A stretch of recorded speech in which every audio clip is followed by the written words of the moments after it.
Praise the lord. ఈ దినము కొరకు సిద్ధపరచబడిన దేవుని వాక్యం చదువుకుందాం. శ్రద్ధగా ఆలకించగలరని మనవి. ఆదికాండము 11వ అధ్యాయము 4-5 వచనాలు చదువుకుందాం. మరియు వారు మనము భూమి అందంతటా చెదిరిపోకుండా ఒక పట్టణమును ఆకాశమునంటు శిఖరము గల ఒక గోపురమును కట్టుకొని పేరు సంపాదించుకుందాము రండని మాటలాడుకొనగా, యెహోవా నరుల కుమారులు కట్టిన పట్టణమును గోపురమును చూడ దిగివచ్చెను. ప్రభునందు ప్రియులారా, ముందుగా మీకు హృదయపూర్వక వందనములు తెలియచేస్తూ ఉన్నాను. ఆదికాండమును ప్రారంభాల గ్రంథం అంటారు, అంటే అన్నిటికీ ప్రారంభం కాబట్టి. అయితే ఇక్కడ చదువుకున్న ఈ యొక్క సంగతుల్లో ఆదికాండంలోనే చాలా చారిత్రకమైన సంగతులు ఉన్నాయి. ఈ 11వ అధ్యాయం విషయంలో చూస్తే ఒక 4 గొప్ప సంగతులు, అంటే మొదటి నుంచి కూడా మనం చూసుకున్నట్లయితే మొదటి 11 అధ్యాయాల్లో ఒక 4 హిస్టారికల్ ఈవెంట్స్ కనపడుతూ ఉంటాయి. ఏమిటంటే సృష్టి ప్రారంభం, సృష్టి పతనం, జలప్రళయం, బాబేలు గోపుర నిర్మాణం, భాషల తారుమారు ఇత్యాది సంగతులని కూడా మనం చూస్తాం పిల్లలు. దేవుడు మనిషి యొక్క హృదయాన్ని చాలా జాగ్రత్తగా పరిశీలిస్తాడండి. వీళ్ళంతా ఏమనుకున్నారంటే మనకి దేవునితో సంబంధం ఉండకూడదు, ప్రతిదానికి మనం దేవుని మీద ఎందుకు ఆధారపడాల్సి వస్తుంది, ఆయన ఏదో చేస్తాడనే కదా, నో, అలా జరగకూడదు అని వాళ్ళు ఏం చేసుకున్నారంటే ఆకాశము శిఖరాన్ని అంటేటట్లుగా ఒక గోపురాన్ని నిర్మించుకుందాం, మనం దాంట్లో ఉందాం భద్రంగా, దేవునితో మనకు సంబంధం లేకుండా ఉండాలి. ఎందుకంటే అప్పటి వరకు ఒకటే భాష వారందరిది కూడా. వారు అనుకున్నటువంటి ఆలోచన అది. వాళ్ళు ఇంకా గోపురం కట్టలేదండి, కానీ వాళ్ళకి తలంపు వచ్చింది. ఆ తలంపు ముందుగానే దేవుడు గ్రహిస్తాడు. హృదయం ప్రాముఖ్యమా, హృదయం యొక్క ఆలోచన ప్రాముఖ్యం అంటే దేవుడు తన ఆలోచనని హృదయంలో, మనిషి యొక్క హృదయంలో ఆలోచన ముందే పసిగడతాడు ఆయన. వారు గోపుర నిర్మాణం ప్రారంభించకపోయినా వాళ్ళ హృదయము, వారి ఆలోచనలు దేవుడు చూస్తూ ఉన్నాడు. ఎందుకంటే అన్నిటికన్నా హృదయము చాలా ప్రాముఖ్యమైనది కదండి మనిషికి. హృదయం అన్నిటికంటే మోసకరమైనది, అది ఘోరమైన వ్యాధి గలది అంటాడు ప్రవక్త. దాన్ని గ్రహించగలిగినవాడు ఆయన ఒక్కడే. ఆయన వీళ్ళ ఆలోచన గమనించాడు పిల్లలు.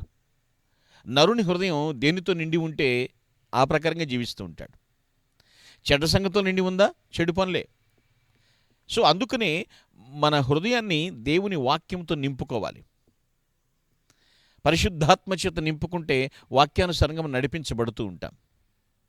హృదయ ఆలోచన చాలా జాగ్రత్తగా ఉండాలి పిల్లలు. కొంతమంది అహంకారంతో నిండిపోయి ఉంటారు, అతిశయిస్తూ ఉంటారు బీభత్సంగా.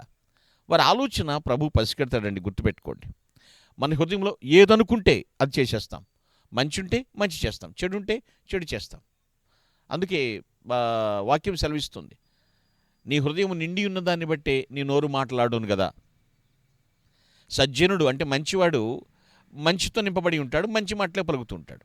దుర్జనుడు తన చెడ్డ ధననిధిలో నుంచి చెడు విషయాలు బయట తీసుకొస్తూ ఉంటాడు. ఇక్కడ ఆ గోపుర నిర్మాణం కాకముందే వారి ఆలోచన దేవుడు పసిగట్టాడు. ఎప్పుడైతే వాక్యం ఉంటుందో, పరిశుద్ధాత్మకు మనం చోటిస్తామో, పరిశుద్ధాత్ముడు మనల్ని తప్పు చేయకుండా ఆపుతాడు. ఏయ్, నువ్వు ట్రాక్ తప్పుతున్నావు, జాగ్రత్త అని హెచ్చరిస్తూ ఉంటాడు. ఒకవేళ మనం తప్పు చేస్తే వెంటనే గద్దిస్తాడు, గుర్తిస్తాడు, ఆపుతాడు, మనల్ని ఆపుతాడు. ఈ వ్యాధి గలటువంటి హృదయాన్ని కాపాడుకోవాలి అంటే పరిశుద్ధాత్మ నింపుదల చాలా అవసరమండి. చాలా జాగ్రత్తగా కాపాడుకోవాలి. ఎందుకంటే ఇక్కడి నుంచే మొదలవుతున్న పిల్లలు. మన హృదయము పరిశుద్ధాత్మక నిలయం, కానీ దురాత్మక కాదు కదండి నిలయంగా ఉండాల్సింది. వాళ్ళు ఏమన్నారు, మనమందరం కూడా కలిసి ఎక్కిపోదాము, ఆకాశమునికి ఎక్కిపోదాము. అది గర్వపు మాటలు అవి. అప్పుడు దేవుడు ఏమనుకుంటాడు, మెల్లని స్వరంతో మనము దిగిపోదుము. అర్థమైందండి? మనము దిగిపోయి చూచుద్దాము రండి. వీళ్ళేమంటున్నారు, గర్వంతో ఎక్కిపోదుము. ఏమండి, మనల్ని హెచ్చింపచేసేది దేవుడు. ఆయన మనల్ని ఉన్నత స్థానాన్ని తీసుకెళ్తాడు. మన ఆలోచన పసిగడతాడు. జాగ్రత్త, ఎలాంటి ఆలోచన చేస్తున్నాం మనం? అహంకారమా, మీదిగానే అంతాను? వద్దు. దైవత్వపు లక్షణాలని పుణికిపుచ్చుకుందాం. ఆలోచనను అర్థం చేసుకునేవాడు ఆయన. దేవుని యొక్క సన్నిధిలో దివ్యమైనటువంటి తలంపులతో దేవుని స్తుతించుదుముగాక. ఆమేన్. Please all close your eyes, let us pray. పరిశుద్ధుడానికి స్తోత్రాలు. సర్వాంతర్యామి, మేమేమై ఉన్నామో ఎరిగిన దేవుడు నాయన. మా మనసులో గూఢమైనటువంటి సంగతులు కూడా పసిగడతావు తండ్రి. ఆ రోజు ఆ బాబేలు విషయంలో మీరు ముందే గ్రహించారు తండ్రి. మేమెప్పుడు కూడా అహంకారపు ఆలోచన లేకుండా అణిగిమణిగి ఉండేటువంటి జీవితాలు మాకు ప్రసాదించమని ప్రభుని క్రీస్తు పేరిట వేడుచున్నాము దేవా. ఆమేన్. Glory to God. Thank you one and all. May God bless you.